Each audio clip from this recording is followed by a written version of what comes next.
নমস্কার বন্ধুরা, আমি সুমি। আপনারা দেখছেন সুমি রান্নাঘর।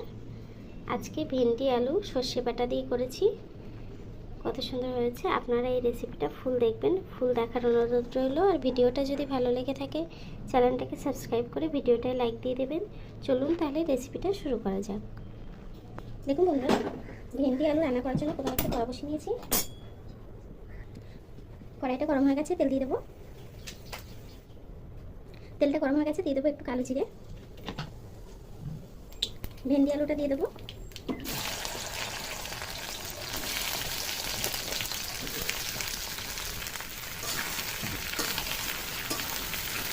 আমার একটু ভেজে নেবো ভেন্ডি আলুটাকে। দিয়ে দেবো কাঁচা লঙ্কা,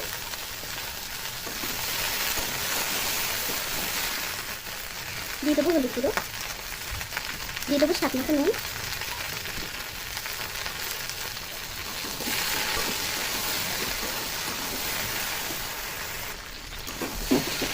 ভেন্ডি আর আলুটা কিন্তু একটু ভাজা হয়ে গেছে।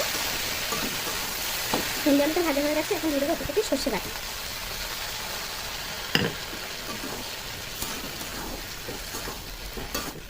সর্ষে বাটা দিয়ে ভেন্ডিটা হয়ে গেছে, এখন নামিয়ে নেবো।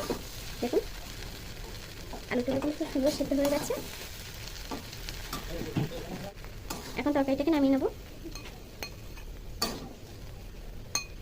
দেখুন বন্ধুরা, আমার ভেন্ডি আলু দিয়ে সর্ষে বাটা দিয়ে করেছি, কত সুন্দর হয়েছে। দেখুন আপনারা এইভাবে রেসিপিটা ট্রাই করবেন, কেমন হয়েছে কমেন্ট বক্সে জানাবেন। ভিডিওটা ভালো লেগে থাকলে চ্যানেলটাকে সাবস্ক্রাইব করে ভিডিওটা লাইক দিয়ে দেবেন। এতক্ষণ ধরে আমার এই ভিডিওটা দেখার জন্য আপনাদেরকে অসংখ্য ধন্যবাদ।